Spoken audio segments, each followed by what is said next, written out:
Free video ക്ലാസുകൾക്കായി subscribe ചെയ്യുക. നോട്ടിഫിക്കേഷൻസിനായി bell icon click ചെയ്യുക.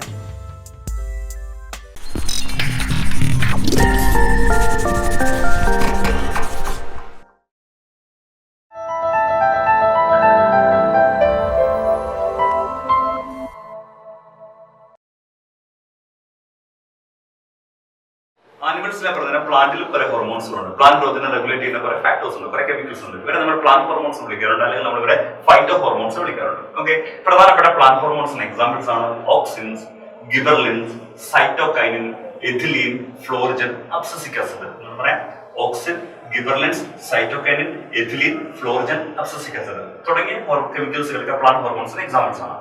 അത് ഒന്നാമതാണ് ഓക്സിൻ. വളരെ ഏറ്റവും പ്രധാനപ്പെട്ട പ്ലാന്റ് ഹോർമോൺ എക്സാമ്പിൾ ആണ് ഓക്സിൻ. പ്ലാന്റ് ഗ്രോത്തിനെ പ്രധാനമായിട്ടും റെഗുലേറ്റ് ചെയ്യുന്ന ഹോർമോണാണ് ഓക്സിൻ. ആദ്യമായി കണ്ടെത്തിയ പ്ലാന്റ് ഹോർമോണാണ് ഓക്സിൻ. ഓക്കെ, ഓക്സിന്റെ പ്രധാനപ്പെട്ട ജോലി ഇറ്റ് സ്റ്റിമുലേറ്റ്സ് സെൽ ഗ്രോത്ത്, അതുപോലെ തന്നെ സ്റ്റെം ഇലോങ്ങേഷൻ. സോ സെൽ ഗ്രോത്തിനെയും സ്റ്റെം ഇലോങ്ങേഷനെയും പ്രധാനമായിട്ട് സ്റ്റിമുലേറ്റ് ചെയ്യുന്നത് ഈ ഓക്സിൻ ആണ്. ഓക്കെ, ഓക്സിന്റെ മറ്റൊരു പ്രധാനപ്പെട്ട എഫക്ട് ആണ് ഇറ്റ് സ്റ്റിമുലേറ്റ്സ് ഫോട്ടോട്രോപിസം. എന്താണ് ഫോട്ടോട്രോപിസം? അതായത് ലൈറ്റിന് നേരെ ഗ്രോ ചെയ്യാനുള്ള പ്ലാന്റ്സിന് ഒരു ടെൻഡൻസി ഉണ്ട്. സോ ലൈറ്റിന് നേരെ ഗ്രോ ചെയ്യുന്ന പ്ലാന്റ്സിന്റെ ടെൻഡൻസിയാണ് ഫോട്ടോട്രോപിസം. ഈ ഫോട്ടോട്രോപിസത്തെ സ്റ്റിമുലേറ്റ് ചെയ്യുന്ന അല്ലെങ്കിൽ പ്രൊമോട്ട് ചെയ്യുന്ന പ്രധാനപ്പെട്ട ഹോർമോണാണ് ഓക്സിൻ. ഓക്കെ, ഓക്സിന്റെ മറ്റൊരു എഫക്ട് ആണ് ഇറ്റ് പ്രൊമോട്ട് എപ്പിക്കൽ ഡൊമിനൻസ്. എന്താ പറയുന്നത്? എപ്പിക്കൽ ബഡ് ഡൊമിനൻസ് എന്ന് പറയും. അതായത് നമുക്കറിയാം ഈ പ്ലാന്റിലൊക്കെ എപ്പിക്കൽ ബഡുകളുണ്ട്, അല്ലെങ്കിൽ അഗ്രമുകുളങ്ങളുണ്ട്. സോ അഗ്രമുകുളങ്ങൾ അല്ലെങ്കിൽ എപ്പിക്കൽ ബഡുകൾ വളരാൻ പ്രധാനമായിട്ടും സഹായിക്കുന്ന ഹോർമോൺ ഓക്സിൻ ആണ്. ഓക്സിൻ ഈ പ്രോപ്പർട്ടിയാണ് എപ്പിക്കൽ ബഡ് ഡൊമിനൻസ് എന്ന് പറയുന്നത്. ഓക്കെ, ഇനി പ്രകൃതിയിൽ കാണപ്പെടുന്ന ഒരു ഓക്സിൻ എക്സാമ്പിൾസ് ആണ് നമ്മൾ IA എന്ന് പറയും. എന്താണ് IA? എക്സാമ്പിളൊക്കെ ചോദിച്ചിട്ടുണ്ട്. ഇതിന്റെ ഫുൾ ഫോം ആണ് indole 3 acetic acid. Indole 3 acetic acid. So ഒരു പ്രകൃതിയിൽ കാണപ്പെടുന്ന അല്ലെങ്കിൽ ഒരു നാച്ചുറൽ ഓക്സിൻ എക്സാമ്പിൾ ആണ് ഇൻഡോൾ 3 അസറ്റിക് ആസിഡ്. ഓക്കെ, ഇനി ഒരു സിന്തറ്റിക് ഓക്സിൻ ഉണ്ട്. സിന്തറ്റിക് ഓക്സിൻ എക്സാമ്പിൾസ് നമ്മൾ 2,4-D എന്ന് പറയുന്നുണ്ട്. എന്താണ് 2,4-D എന്ന് പറയും? ഇതിന്റെ ഫുൾ ഫോം ആണ് ഡൈക്ലോറോഫീനോക്സി അസറ്റിക് ആസിഡ്. എന്താണ് 2,4-ഡൈക്ലോറോഫീനോക്സി അസറ്റിക് ആസിഡ്. ഈ 2,4-D ഒരു സിന്തറ്റിക് ഓക്സിൻ എക്സാമ്പിൾസ് ആണ്. ഈ 2,4-Dക്ക് മറ്റൊരു ഫംഗ്ഷൻ ഉണ്ട്. നമ്മൾ ഈ 2,4-D ഒരു വീഡിസൈഡ് ആയിട്ട് ഉപയോഗിക്കാറുണ്ട്. വീഡിസൈഡ് മീൻ കളനാശിനിയായിട്ട്. കളനാശിനി അല്ലെങ്കിൽ വീഡിസൈഡ് ആയിട്ട് ഉപയോഗിക്കുന്ന ഒരു കെമിക്കൽ എക്സാമ്പിൾ കൂടിയാണ് 2,4-D.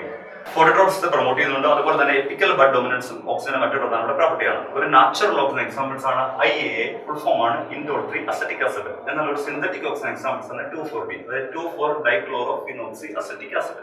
ഈ 2,4-D ഒരു വീഡിസൈഡ് ആയിട്ട് ഉപയോഗിക്കാറുണ്ട്. ഓക്കെ, രണ്ടാമത്തെ ഹോർമോൺ ഗിബർലിൻസ് എന്ന് പറയുന്നത്. പ്രധാനമായിട്ടും സ്റ്റെം ഇലോങ്ങേഷനെ പ്രൊമോട്ട് ചെയ്യുന്നത്. ഇതിനാണ് സ്റ്റെം ഇലോങ്ങേഷനെ പ്രൊമോട്ട് ചെയ്യുന്ന ഹോർമോൺ ഗിബർലിൻസ്. നമ്മൾ ഈ കരിമ്പിലൊക്കെ പ്രധാനപ്പെട്ട ഷുഗർ കെയിനിലൊക്കെ കരിമ്പിലൊക്കെ പ്രധാനപ്പെട്ട നമ്മൾ സ്പ്രേ ചെയ്യുന്ന ഹോർമോൺസ് ഗിബർലിൻസ് ആണ്. അടുത്ത ഹോർമോണാണ് സൈറ്റോകൈനിൻ. ഈ പേര് സൂചിപ്പിക്കുന്ന പോലെ ഇറ്റ് പ്രൊമോട്ട് സൈറ്റോകൈനസിസ്. സൈറ്റോകൈനസിസിനെ വിളിക്കുന്ന മറ്റൊരാണ് സെൽ ഡിവിഷൻ എന്ന് പറയും. സൈറ്റോകൈനസിനെ വിളിക്കുന്നതാണ് സെൽ ഡിവിഷൻ. സോ സെൽ ഡിവിഷനെ പ്രൊമോട്ട് ചെയ്യുന്നതുകൊണ്ട് നമ്മൾ ഈ ഹോർമോണിനെ വിളിക്കുന്നതാണ് സൈറ്റോകൈനിനെ വിളിക്കാറുണ്ട്. ഓക്കെ, കൂടാതെ തേങ്ങാവെള്ളത്തിൽ ഏറ്റവും കൂടുതലായിട്ട് കാണപ്പെടുന്ന ഒരു പ്ലാന്റ് ഹോർമോണാണ് സൈറ്റോകൈനിൻ. സോ സെൽ ഡിവിഷനെ പ്രൊമോട്ട് ചെയ്യുന്നുണ്ട്, അല്ലെങ്കിൽ സൈറ്റോകൈനസിസിനെ ഹെൽപ്പ് ചെയ്യുന്നുണ്ട്. തേങ്ങാവെള്ളത്തിൽ ഏറ്റവും കൂടുതലായി കാണപ്പെടുന്ന പ്ലാന്റ് ഹോർമോൺ സൈറ്റോകൈനിൻ ആണ്. ഓക്കെ, അടുത്താണ് എഥിലീൻ. ശ്രദ്ധിക്കുക, ഗേഷ്യസ് സ്റ്റേറ്റിൽ അല്ലെങ്കിൽ വാതകാവസ്ഥയിൽ കാണപ്പെടുന്ന ഒരേ ഒരു പ്ലാന്റ് ഹോർമോണാണ് എഥിലീൻ. ഗേഷ്യസ് സ്റ്റേറ്റിൽ അല്ലെങ്കിൽ വാതകാവസ്ഥയിൽ കാണപ്പെടുന്ന ഒരേ ഒരു പ്ലാന്റ് ഹോർമോണാണ് എഥിലീൻ. പ്രധാനമായിട്ട് റൈപ്പനിങ് ഓഫ് ഫ്രൂട്ട്സ് അല്ലെങ്കിൽ ഫലങ്ങളൊക്കെ പെടുന്ന പാകമാകാൻ സഹായിക്കുക. അതാണ് പ്രധാനമായിട്ടും എഥിലീൻ മെയിൻ ഫങ്ഷൻസ്. ഓക്കെ, എന്നാൽ ഈ ഫ്രൂട്ട്സുകളൊക്കെ നമ്മൾ ആർട്ടിഫിഷ്യൽ റൈപ്പനിങ്ങിനായിട്ട് ഉപയോഗിക്കുന്ന ഒരു കെമിക്കൽ ഉണ്ട്. അതാണ് കാൽസ്യം കാർബൈഡ്. പഴങ്ങൾ കൃത്രിമമായി പഴുപ്പിക്കാൻ ഉപയോഗിക്കുന്ന കെമിക്കലാണെന്ന് കാൽസ്യം കാർബൈഡ്. എന്നാൽ പഴങ്ങൾ പഴുപ്പിക്കാൻ ഉപയോഗിക്കുന്ന ഹോർമോൺ ചോദിച്ചാൽ ആൻസർ എന്താണ്? എഥിലീൻ ആണ്. ഓക്കെ, അടുത്താണ് ഫ്ലോറിജൻ എന്ന് പറയുന്നത്. പ്രധാനമായിട്ട് ഫ്ലവറിങ്ങിനെ അല്ലെങ്കിൽ എന്താണ് പുഷ്പിക്കലിനെ അല്ലെങ്കിൽ ഇൻഡ്യൂസ് ഫ്ലവറിങ്, അതാണ് പ്രധാനമായിട്ട് ഫ്ലോറിജന്റെ ഫംഗ്ഷൻ. അടുത്ത ഹോർമോണാണ് അബ്സസിക് ആസിഡ്. നമ്മൾ ഇതുവരെ പ്ലാന്റ് ഹോർമോണുകൾക്ക് പ്ലാന്റ് ഗ്രോത്ത് പ്രൊമോട്ടേഴ്സ് ആണ്. എന്നാൽ ഒരു പ്ലാന്റ് ഗ്രോത്ത് ഇൻഹിബിറ്ററിന് എക്സാമ്പിൾസ് ആണ് പ്രധാനമായിട്ടും അബ്സസിക് ആസിഡ്. ഇതിന്റെ main function it stimulate abscission എന്ന് പറയും. അബ്സിഷൻ മീൻ കൊഴിഞ്ഞു പോവുക. അബ്സിഷൻ വാക്കാർത്ഥമാണ് കൊഴിഞ്ഞു പോകുക അല്ലെങ്കിൽ അടർന്നു പോകുക എന്ന് പറയും. സോ അബ്സിഷനെ അല്ലെങ്കിൽ കൊഴിഞ്ഞു പോക്കലിനെ സഹായിക്കുന്ന ഹോർമോണാണ് അബ്സസിക് ആസിഡ്. അതായത് പഴുത്ത പഴങ്ങളൊക്കെ താഴേക്ക് വീഴാനും ഇലകളൊക്കെ താഴേക്ക് വീഴാനും അതായത് നാച്ചുറൽ ഫോളിങ്ങിന് പ്രധാനമായിട്ട് ഹെൽപ്പ് ചെയ്യുന്ന ഹോർമോണാണ് അബ്സസിക് ആസിഡ്. അതുകൊണ്ടാണ് ആ പേര് കൊടുത്തിരിക്കുന്നത്. ഓക്കെ, ഇത് കൂടാതെ ഈ ഇറ്റ് പ്രൊമോട്ട് സീഡ് ഡോർമൻസി എന്ന് പറയും. കണ്ടീഷനാണ് സീഡ് ഡോർമൻസി. അതായത് വിത്തുകളൊക്കെ മുളയ്ക്കാതിരിക്കുക. ഈ വിത്തുകളൊക്കെ മുളയ്ക്കാതിരിക്കാൻ വേണ്ടി നമ്മൾ പലപ്പോഴും ഈ അബ്സസിക് ആസിഡ് സ്പ്രേ ചെയ്യുന്നുണ്ട്. Because it promote seed dormancy. Okay, so seed ഡോർമൻസിയെ പ്രൊമോട്ട് ചെയ്യുന്നുണ്ട്. ലീഫിന്റെ ഫ്രൂട്ട്സിന്റെ ഒക്കെ നാച്ചുറൽ ഫാളിങ്ങിനെ ഹെൽപ്പ് ചെയ്യുന്നുണ്ട്. ഇതൊക്കെയാണ് ഇതിന്റെ മെയിൻ ഫംഗ്ഷൻ. ഓക്കെ, ഇത് മറ്റൊരു പ്രത്യേകതയുണ്ട്. ഈ അൺഫേവറബിൾ കണ്ടീഷൻസ് അല്ലെങ്കിൽ പ്രതികൂല സാഹചര്യങ്ങളിൽ സസ്യങ്ങളിൽ നിന്ന് ഒരുപാട് ഇലകൾ പൊഴിയുന്നതും ഒരുപാട് ജലനഷ്ടമാവുന്നതൊക്കെ ഈ ഹോർമോൺ തടയാറുണ്ട്. അതുകൊണ്ട് നമ്മൾ സ്ട്രെസ് ഹോർമോൺ എന്ന് വിളിക്കാറുണ്ട്. അപ്പൊ സസ്യങ്ങളുടെ സ്ട്രെസ് ഹോർമോൺ എന്ന് അറിയപ്പെടുന്നത് അബ്സിസിക് ആസിഡ് ആണ്. അങ്ങനെ വിളിക്കാൻ കാരണം പ്രതികൂല സാഹചര്യങ്ങളിൽ, അതായത് അൺഫേവറബിൾ കണ്ടീഷൻസിൽ സസ്യങ്ങളിൽ നിന്ന് ഒരുപാട് ഇലകൾ പൊഴിയുന്നതും ഒരുപാട് വാട്ടർ നഷ്ടമാകുന്നതും ഈ ഹോർമോൺ തടയുന്നുണ്ട്. അതുകൊണ്ട് തന്നെ സസ്യങ്ങളിലെ സ്ട്രെസ് ഹോർമോൺ എന്ന് വിളിക്കുന്ന ഹോർമോൺ അബ്സിസിക് ആസിഡ് ആണ്. ഒന്നുകൂടെ പറയാം, പ്രധാനപ്പെട്ട plant hormone auxins, gibberellins, cytokinins, ethylene, florigen, abscisic acid, ഇത്രയുമാണ് പ്രധാനപ്പെട്ട ഹോർമോൺസ്. ആദ്യമായി കണ്ടെത്തിയ പ്ലാന്റ് ഹോർമോൺ ഓക്സിൻ ആണ്. പ്രധാനപ്പെട്ട സെൽ ഗ്രോത്തും സ്റ്റെം ഇലോങ്ങേഷനുമാണ് മെയിൻ ഫംഗ്ഷൻ. ഇത് എപ്പിക്കൽ ഡൊമിനൻസിനെ പ്രൊമോട്ട് ചെയ്യുന്നുണ്ട്, ഫോട്ടോട്രോപ്സിനെ പ്രൊമോട്ട് ചെയ്യുന്നുണ്ട്. ഒരു സിന്തറ്റിക് ഓക്സിൻ എക്സാമ്പിൾസ് ആണ് 2,4-D, ഒരു നാച്ചുറൽ എക്സാമ്പിൾ ആണ് IA. ഓക്കെ, ഗിബറലിൻസിന്റെ മെയിൻ ഫംഗ്ഷൻ സ്റ്റെം ഇലോങ്ങേഷനെ പ്രൊമോട്ട് ചെയ്യുന്നുണ്ട്. സൈറ്റോകിനിൻസ് ആണെങ്കിൽ സെൽ ഡിവിഷനെ പ്രൊമോട്ട് ചെയ്യുന്നുണ്ട്. എഥിലീൻ ആണെന്നുണ്ടെങ്കിൽ റൈപ്പനിങ് ഓഫ് ഫ്രൂട്ട്സിനെ പ്രൊമോട്ട് ചെയ്യുന്നുണ്ട്. ഫ്ലോറിജൻ ഫ്ലവറിങ്ങിനെ ഇൻഡ്യൂസ് ചെയ്യുന്നുണ്ട്. Abscisic acid natural falling of natural drooping of fruits and ലീവ്സിനെ പ്രൊമോട്ട് ചെയ്യുന്നു. അടുത്തത് നമ്മുടെ ലോവർ ജോബോൺ. ലോവർ ജോബോണിന്റെ സയന്റിഫിക് നെയിമാണ് മാൻഡിബിൾ എന്ന് പറയുന്നത്. സോ നമ്മൾ ലോവർ ജോബോണിനെ വിളിക്കുന്നവരാണ് മാൻഡിബിൾ. ഓക്കെ, നമ്മുടെ അപ്പർ ജോബോൺ മേൽത്താടിയല്ല. സോ അപ്പർ ജോബോണിന്റെ സയന്റിഫിക് നെയിമാണ് മാക്സില എന്ന് പറയും. വിളിക്കുന്നവരാണിത് മാക്സില. സോ നമ്മൾ ലോവർ ജോബോണിനെ വിളിക്കുന്നവർ മാൻഡിബിൾ, അപ്പർ ജോബോണിനെ വിളിക്കുന്നവരാണിത് മാക്സില എന്ന് പറയും. ഓക്കെ, ഇനി നമ്മുടെ ഇയറിൽ നമ്മൾ ഓൾറെഡി പറഞ്ഞു, നമ്മുടെ ഓരോ ചെവിയിലും 3 ബോൺ വെച്ചാണ്. അപ്പൊ ഇയർ ബോൺസിന്റെ പേരുകളാണ്. ഇയറിലെ ആദ്യ ബോണാണ് മാലിയസ് എന്ന് പറയുന്നത്. എന്താണ് മാലിയസ്? ഓക്കെ, ഇയറിലെ രണ്ടാമത്തെ ബോണാണ് അല്ലെങ്കിൽ മിഡിൽ ബോണാണ് ഇൻഗസ്. അവസാനത്തെ ബോണാണ് സ്റ്റേപ്പിസ്. അപ്പൊ ഏതൊക്കെയാണ് ഇയർ ബോൺസുകൾ? Malleus, incus, stapes. ഓക്കെ, ഇയറിലെ ആദ്യ ബോണാണ് മാലിയസ്, മിഡിൽ ബോണാണ് ഇൻഗസ്, അവസാനത്തെ ബോണാണ് സ്റ്റേപ്പിസ്. ഓക്കെ, ഈ ഇയർ ബോൺസുകൾ കാണപ്പെടുന്നത് മിഡിൽ ഇയറിലാണ്. സോ ഇയറിന് 3 പാർട്ടുകളുണ്ട്. ഔട്ടർ ഇയർ ഉണ്ട്, മിഡിൽ ഇയർ ഉണ്ട്, ഇന്നർ ഇയർ ഉണ്ട്. പ്രധാനമായിട്ടും നമ്മുടെ മിഡിൽ ഇയറിലാണ് ഇയർ ബോൺസുകൾ കാണപ്പെടുന്നത്. ഈ ഓരോ ബോണിനും ഒരു ഷേപ്പ് ഉണ്ട്. ഓക്കെ, മാലിയസിന്റെ ആദ്യത്തിന് ഹാമർ ഷേപ്പ്. നമ്മുടെ ശരീരത്തില് ഹാമർ ഷേപ്പിൽ അല്ലെങ്കിൽ ചുറ്റികയുടെ ആകൃതിയിൽ കാണപ്പെടുന്ന ഒരു ബോണാണ് മാലിയസ്. അടുത്ത ഇൻഗസ്. ഇൻഗസ് ഷേപ്പാണ് ആൻവിൽ എന്ന് പറയും. ആൻവിൽ. മലയാളത്തിൽ കൂടക്കൽ എന്ന് പറയും. കൂടക്കൽ അല്ലെങ്കിൽ ആൻവിൽ ഷേപ്പിൽ കാണപ്പെടുന്ന ബോണാണ് ഇൻഗസ്. സ്റ്റേപ്പിസ് ഷേപ്പാണ് സ്റ്റിറപ്പ് എന്ന് പറയും. ഇതാണ് സ്റ്റിറപ്പ്. ഈ കുതിരപ്പുറത്തിരിക്കുന്ന ആൾക്കാർ അവരുടെ കാല് വെക്കാൻ വേണ്ടി ഉപയോഗിക്കുന്ന ഒന്നുണ്ട്, സ്റ്റിറപ്പ്. ആ സ്റ്റിറപ്പിന്റെ ഷേപ്പിൽ കാണപ്പെടുന്ന ബോണാണ് സ്റ്റേപ്പിസ്. ഇയർ ബോൺസുകൾ malleus, incus, stapes.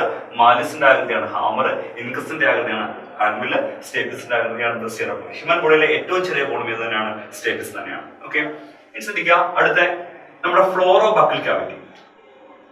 Fluoro buccal cavity ഒറ്റ ബോണേ ഉള്ളൂ, അല്ലെങ്കിൽ നമ്മുടെ തൊണ്ടയിൽ ഒറ്റ ബോണേ ഉള്ളൂ. ആ ബോണിന്റെ പേരാണ് ഹയോയിഡ് എന്ന് പറയും. ബോണിന്റെ പേരാണ് ഹയോയിഡ്. നമ്മുടെ ശരീരത്തിൽ ഹോഴ്സ് ഷൂ അല്ലെങ്കിൽ കുതിരലാടത്തിന്റെ ആകൃതിയിൽ കാണപ്പെടുന്ന ബോണാണ് ഹയോയിഡ്. ഹോഴ്സ് ഷൂ അല്ലെങ്കിൽ കുതിരലാടത്തിന്റെ ആകൃതിയിൽ കാണപ്പെടുന്ന ബോണാണ് ഹയോയിഡ്. നമ്മുടെ നാക്കൊക്കെ ഉറപ്പിച്ചിരിക്കുന്നത് ഹയോയിഡ് ബോണിലാണ്. അപ്പൊ ഒന്നുകൂടെ പറയാം, ലോവർ ജോബോണിനെ വിളിക്കുന്നത് മാൻഡിബിള്, അപ്പർ ജോബോണിന്റെ പേര് മാക്സില, ഇയർ ബോൺസുകളാണ് മാലിയസ്, ഇൻഗസ്, സ്റ്റേപ്പിസ്. ദെൻ ഫ്ലോറോ ബക്കിൾ കാവിറ്റി അല്ലെങ്കിൽ നമ്മുടെ തൊണ്ടയിൽ കാണപ്പെടുന്ന ബോണിന്റെ പേരാണ് ഹയോയിഡ്. ഓക്കെ, പിന്നെ ഇവിടെ ബ്രസ്റ്റ് ബോൺ ഉണ്ട്. ബ്രസ്റ്റ് ബോൺ എല്ലായിടത്തും മാറൽ എന്ന് പറയും. ബ്രസ്റ്റ് ബോണിന്റെ സൈഡിന് നമ്മുടെ സ്റ്റേർണം എന്ന് പറയും. സോ സ്റ്റേർണം അല്ലെങ്കിൽ ബ്രസ്റ്റ് പ്രധാനമായിട്ട് കാണപ്പെടുന്ന നമ്മുടെ ബ്രസ്റ്റ് ബോണിന്റെ സയന്റിഫിക് നെയിമാണ് സ്റ്റേർണം. ഓക്കെ, ഇനി നമ്മുടെ വെർട്ടിബ്രൽ കോളം, നട്ടല്. വെർട്ടിബ്രൽ കോളം നമ്മുടെ നട്ടല്. ഓക്കെ, നമ്മുടെ നട്ടലിലെ ഓരോ ചെറിയ ബോണുകളെ നമ്മൾ വെർട്ടിബ്ര എന്ന് വിളിക്കാറുണ്ട്. വിളിക്കുന്നത് വെർട്ടിബ്ര. ഇതിൽ ഒന്നാമത്തെ വെർട്ടിബ്രയുടെ പേരാണ് അറ്റ്ലസ്. സോ ഫസ്റ്റ് വെർട്ടിബ്രയുടെ പേരാണ് അറ്റ്ലസ് എന്ന് പറയുന്നത്. ഓക്കെ, സെക്കൻഡ് വെർട്ടിബ്രയാണ് ആക്സിസ് എന്ന് പറയുന്നത്. ഫസ്റ്റ് വെർട്ടിബ്രയുടെ അറ്റ്ലസ്, സെക്കൻഡ് വെർട്ടിബ്രയാണ് ആക്സിസ്. ഇനി വെർട്ടിബ്രൽ കോളത്തിലെ അവസാനത്തെ വെർട്ടിബ്ര, അതിന്റെ പേരാണ് കോക്സിക്സ് എന്ന് പറയുന്നത്. വിളിക്കുന്നവരാണ് കോക്സിക്സ്.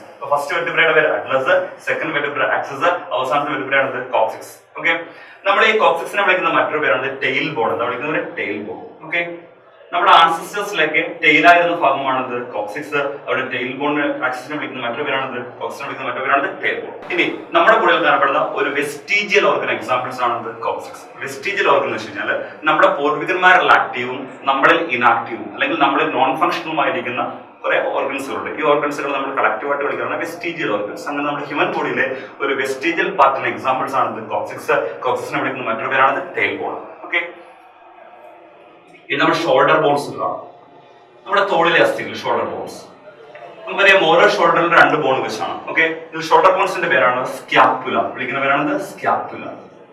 അടുത്തൊന്നാണ് ക്ലാവിക്കിൾ. അപ്പൊ സ്കാപ്പുല, ക്ലാവിക്കിൾ തുടങ്ങിയ ബോണുകൾ കാണപ്പെടുന്നത് നമ്മുടെ ഷോൾഡറിലാണ്. ഓക്കെ, ഷോൾഡർ ബോൺസിന്റെ നെയിംസിൽ സ്കാപ്പുലയും ഉണ്ട്, ക്ലാവിക്കിളും ഉണ്ട്. നമ്മൾ സ്കാപ്പുല വിളിക്കുന്ന മറ്റൊരു പേരാണ് ഷോൾഡർ ബ്ലേഡ്. അപ്പൊ ഷോൾഡർ ബ്ലേഡ് എന്ന് വിളിക്കുന്ന ആരെയാണ്? സ്കാപ്പുലയാണ്. എന്നാൽ കോളർ ബോൺ എന്ന് വിളിക്കുന്നത് ക്ലാവിക്കിൾ. അപ്പൊ ക്ലാവിക്കിൾ വിളിക്കുന്നതാണ് കോളർ ബോൺ. ക്ലാവിക്കിൾ വിളിക്കുന്ന മറ്റൊരു പേരുണ്ട് ബ്യൂട്ടി ബോൺ എന്ന് വിളിക്കാറുണ്ട്. സോ ബ്യൂട്ടി ബോൺ എന്നും കോളർ ബോൺ എന്ന് വിളിക്കുന്നത് ക്ലാവിക്കിളിനെയാണ്. എന്നാൽ ഷോൾഡർ ബ്ലേഡ് എന്ന് വിളിക്കുന്ന ആരെയാണ്? സ്കാപ്പുലയാണ്. ഈ രണ്ട് ബോണുകളും കാണപ്പെടുന്നത് എവിടെയാണ്? ഷോൾഡറിലാണ്. ഓക്കെ, അവിടെ ഹിപ്പ് ബോൺസ് ആണ്. ഹിപ്പ് നമ്മുടെ ഇടുപ്പിലെ അസ്ഥികൾ. ഹിപ്പ് ബോൺസിന്റെ സൈഡിന്റെ നെയിമാണ് പെൽവിസ് എന്ന് വിളിക്കുന്നത്. നമ്മുടെ പേരാണ് പെൽവിസ്. സോ ഹിപ്പിലെ ബോൺസിനെ വിളിക്കുന്നവരാണ് പെൽവിസ്. ഓക്കെ, ഒന്നുകൂടെ പറയാം. അപ്പർ ജോ ബോണിനെ വിളിക്കുന്ന ഒരു മാൻഡിബിള്, ലോവർ ജോ ബോണിനെ വിളിക്കുന്ന ഒരു മാൻഡിബിള്, അപ്പർ ജോ ബോണിനെ വിളിക്കുന്ന ഒരു മാക്സില, ഇയർ ബോൺസുകൾ മാലിയസ്, ഇൻകസ്, സ്റ്റെപ്പിസ്, ഫ്ലോറ പക്ലിക്ക കാണപ്പെടുന്ന ഹയോയിഡ്, റെസ്റ്റ് ബോണിനെ വിളിക്കുന്ന ഒരു സ്റ്റേണം, ഫസ്റ്റ് വെർട്ടിബ്രയുടെ ഒരു atlas, second vertebra axis, last വെർട്ടിബ്രയാണ് കോക്സിക്സ്. ഷോൾഡർ ബോൺസുകളാണ് സ്കാപ്പുലയും ക്ലാവിക്കിളും. ഹിപ്പ് ബോൺസ് എന്ന് അറിയപ്പെടുന്നത് പെൽവിസ് ആണ്. ഓക്കെ, പിന്നെ ബോണുകളുടെ എക്സാമിന് ചോദിച്ചിട്ട് ഓരോ പോയിന്റ്സുകൾ നമുക്ക് പറയാം. ഹ്യൂമൻ ബോഡിയിലെ ഏറ്റവും വലിയ ബോണാണ് ഫീമർ അല്ലെങ്കിൽ തുടയില്. ഓക്കെ, ഏറ്റവും നീളം കൂടിയ ബോണും ഫീമർ ആണ്. അപ്പൊ ഏറ്റവും വലിയ ബോണും ഏറ്റവും നീളം കൂടിയ ബോണും ഫീമർ ആണ്. ഇനി ഹ്യൂമൻ ബോഡിയിലെ ഏറ്റവും ചെറിയ ബോൺ എന്നറിയപ്പെടുന്ന സ്റ്റേപ്പിസ് ആണ്. ഏറ്റവും ചെറിയ ബോൺ എന്നറിയപ്പെടുന്നത് എന്താണ്? സ്റ്റേപ്പിസ് ആണ്. ഓക്കെ, ഇനി ഹ്യൂമൻ ബോഡിയിലെ ഏറ്റവും സ്ട്രോങ്സ്റ്റ് ഫേഷ്യൽ ബോൺ എന്നറിയപ്പെടുന്ന മാൻഡിബിൾ ആണ്. അപ്പം മുഖത്തെ അസ്ഥികളിൽ ഏറ്റവും സ്ട്രോങ്സ്റ്റ് ഫേഷ്യൽ ബോൺ എന്നറിയപ്പെടുന്നത് എന്താണ്? മാൻഡിബിൾ ആണ്. ഓക്കെ, ഏറ്റവും നീളം കൂടിയ ബോൺ എന്നറിയപ്പെടുന്ന ഫീമർ ആണ്. ഏറ്റവും വലിയ ബോൺ ഫീമർ ആണ്. അതുപോലെ തന്നെ ഏറ്റവും ചെറിയ ബോൺ എന്നറിയപ്പെടുന്ന സ്റ്റേപ്പിസ് ആണ്. ഓക്കെ, ഏറ്റവും സ്ട്രോങ്സ്റ്റ് ഫേഷ്യൽ ബോൺ എന്നറിയപ്പെടുന്നത് എന്താണ്? നമ്മുടെ മാൻഡിബിൾ ആണ്. ഓക്കെ, പിന്നെ മനുഷ്യന്റെ കഴുത്തിൽ, മനുഷ്യൻ ഉൾപ്പെടുന്ന എല്ലാ സസ്തനികളുടെയും കഴുത്തിൽ പ്രധാനമായിട്ടും എന്താണ്? 7 അസ്ഥികളുള്ളത്. നമ്മൾ അതിനെ നെക്ക് വെർട്ടിബ്ര എന്ന് പറയും. സോ നെക്ക് വെർട്ടിബ്ര എത്രയാണ്? മനുഷ്യൻ ഉൾപ്പെടുന്ന എല്ലാ മാമൽസിന്റെയും കഴുത്തിൽ 7 വെർട്ടിബ്ര ഉണ്ട്. സോ നെക്ക് വെർട്ടിബ്ര 7 ആണ്. അടുത്തയാണ് ജോയിന്റ്സ്. രണ്ടോ അതിൽ കൂടുതലോ ബോണുകൾ തമ്മിലുള്ള കോൺടാക്ടിനെയാണ് നമ്മൾ ജോയിന്റ്സ് എന്ന് വിളിക്കുന്നത്. ജോയിന്റ്സിനെ കുറിച്ചുള്ളതാണ് arthrology. So study of joints ആണ് ആർത്രോളജി. പ്രധാനമായിട്ടും നമ്മുടെ ഉള്ളിൽ 3 തരത്തിലുള്ള ജോയിന്റ്സുകൾ. ഓക്കെ, അതൊന്നാണ് ഫൈബ്രസ് ജോയിന്റ്സ് എന്ന് വിളിക്കുന്നത്. Fibrous joints. രണ്ടാമത്താണ് കാർട്ടിലേജിനസ് ജോയിന്റ്സ്. എന്താണ് കാർട്ടിലേജിനസ് ജോയിന്റ്സ്? അടുത്താണ് സൈനോവിയൽ ജോയിന്റ്സ്. എന്താണ് സൈനോവിയൽ ജോയിന്റ്സ്? എന്ന് പറയാൻ ഏതൊക്കെയാ? Fibrous joints, cartilaginous joints and synovial joints. Okay, ഈ രണ്ട് ബോണുകൾ കൂടി ചേരുമ്പോൾ അവിടെ ഒരു തരത്തിലുള്ള മൂവ്മെന്റും ഇല്ല. അവർ ഇമ്മൂവബിൾ ആണ്. സോ ചലിക്കാത്ത ജോയിന്റ്സുകളാണ് അല്ലെങ്കിൽ ഇമ്മൂവബിൾ ജോയിന്റ്സിനെ വിളിക്കുന്നതാണ് ഫൈബ്രസ് ജോയിന്റ്സ്. നമ്മുടെ ക്രേനിയത്തിലെ ബോണുകൾക്കിടയിൽ നടത്തുന്ന ജോയിന്റ്സ് എല്ലാം ഫൈബ്രസ് ജോയിന്റ്സിന് എക്സാമ്പിൾസ് ആണ്. സ്കളിലെ അല്ലെങ്കിൽ നമ്മുടെ ക്രേനിയത്തിലെ ബോൺസുകളിൽ നടത്തുന്ന ജോയിന്റ്സുകളൊക്കെ സൈനോവിയൽ ജോയിന്റ്സിന് എക്സാമ്പിൾസ് ആണ്. ഓക്കെ, രണ്ടാമത്തെയാണ് കാർട്ടിലേജസ് ജോയിന്റ്സ്. ഇവിടെ ബോണും ഒരു കാർട്ടിലേജും തമ്മിലായിരിക്കും കോൺടാക്ട് വരുന്നത്. സോ ലിമിറ്റഡ് മൂവ്മെന്റ്സ് ഉണ്ട്, അല്ലെങ്കിൽ കുറച്ച് മൂവ്മെന്റിനെ മാത്രം അലോ ചെയ്യുന്ന ജോയിന്റ്സുകളാണ് കാർട്ടിലേജിനസ് ജോയിന്റ്സ്. നമ്മുടെ വെർട്ടിബ്രൽ കോളത്തിലെ ബോണുകൾക്കിടയിൽ നമ്മൾ കാണപ്പെടുന്ന ജോയിന്റ്സ് കാർട്ടിലേജിനസ് ജോയിന്റ്സ് ആണ്. ഓക്കെ, അടുത്താണ് സൈനോവിയൽ ജോയിന്റ്സ്. ഏറ്റവും കൂടുതൽ മൂവ്മെന്റ് അലോ ചെയ്യുന്ന ജോയിന്റ്സ് ആണ് സൈനോവിയൽ ജോയിന്റ്സ്. കൺസിഡറബിൾ മൂവ്മെന്റ് ഉള്ള ജോയിന്റ്സ് ആണ് സൈനോവിയൽ ജോയിന്റ്സ്. സൈനോവിയൽ ജോയിന്റ്സിന് കുറെ എക്സാമ്പിൾസ് ഉണ്ട്. അതിലൊന്നാണ് ball and socket joints, hinge joint, pivot joints. എന്ന് പറഞ്ഞാൽ ball and socket joints, hinge joint, pivot joints എന്ന് പറയാം. ഓക്കെ, ഈ ബോൾ ആൻഡ് സോക്കറ്റ് ജോയിന്റ് നമ്മുടെ ഷോൾഡർ ജോയിന്റ്, ഹിപ്പ് ജോയിന്റ്. നമ്മുടെ ഷോൾഡർ ജോയിന്റും ഹിപ്പ് ജോയിന്റും ബോൾ ആൻഡ് സോക്കറ്റ് ജോയിന്റ്സിന് എക്സാമ്പിൾസ് ആണ്. ഓക്കെ, നമ്മുടെ എൽബോ ജോയിന്റും നീ ജോയിന്റും ഒക്കെ ഹിഞ്ച് ജോയിന്റിന് എക്സാമ്പിൾസ് ആണ്. നമ്മുടെ അറ്റ്ലസും ആക്സിസും, ഫസ്റ്റ് വെർട്ടിബ്രയായ അറ്റ്ലസും സെക്കൻഡ് വെർട്ടിബ്രയായ ആക്സിസും ഇവർ തമ്മിലുള്ള ജോയിന്റ്സ് ഒക്കെ പിവറ്റ് ജോയിന്റ്സിന് എക്സാമ്പിൾസ് ആണ്. അപ്പൊ ഷോൾഡർ ജോയിന്റ്സ്, ഹിപ്പ് ജോയിന്റ്സും ബോൾ ആൻഡ് സോക്കറ്റ് ജോയിന്റ്സിന് എക്സാമ്പിൾസ് ആണ്. എന്നാൽ നമ്മുടെ എൽബോ ജോയിന്റ്, നീ ജോയിന്റും ഹിഞ്ച് ജോയിന്റിന് എക്സാമ്പിൾസ് ആണ്. നമ്മുടെ ഫസ്റ്റ് വെർട്ടിബ്രയായ അറ്റ്ലസും സെക്കൻഡ് വെർട്ടിബ്രയായ ആക്സിസും തമ്മിലുള്ള ജോയിന്റ്സിലെ പിവറ്റ് ജോയിന്റ്സിന് എക്സാമ്പിൾസ് ആണ്. ഹ്യൂമൻ ബോഡിയിലെ ഏറ്റവും വലിയ ജോയിന്റ് ആണ് നീ ജോയിന്റ്. നമ്മുടെ കാൽമുട്ട് സന്ധിയാണ് അല്ലെങ്കിൽ നീ ജോയിന്റ് ആണ് ഹ്യൂമൻ ബോഡിയിലെ ഏറ്റവും വലിയ ജോയിന്റ്സ്. നമ്മൾ പറയാൻ പോയിന്റ്സുകൾ രണ്ടു തരത്തിലുള്ള ബോണുകൾ കൂടി ചേർന്ന ഭാഗമാണ് ജോയിന്റ്സ്. ജോയിന്റ്സിനെ കുറിച്ചുള്ള ആർത്രോളജി. ഹ്യൂമൻ ബോഡിയിൽ പ്രധാനമായിട്ടും 3 തരത്തിലുള്ള ജോയിന്റ്സുകളുണ്ട്. Cartilage joints, synovial joints and fibrous joints. Okay, ഇനി നമ്മുടെ സ്കളിലെ ബോണുകൾക്കിടയിൽ നമ്മുടെ ജോയിന്റ്സ് എല്ലാം ഫൈബ്രസ് ജോയിന്റ്സിന് എക്സാമ്പിൾസ് ആണ്.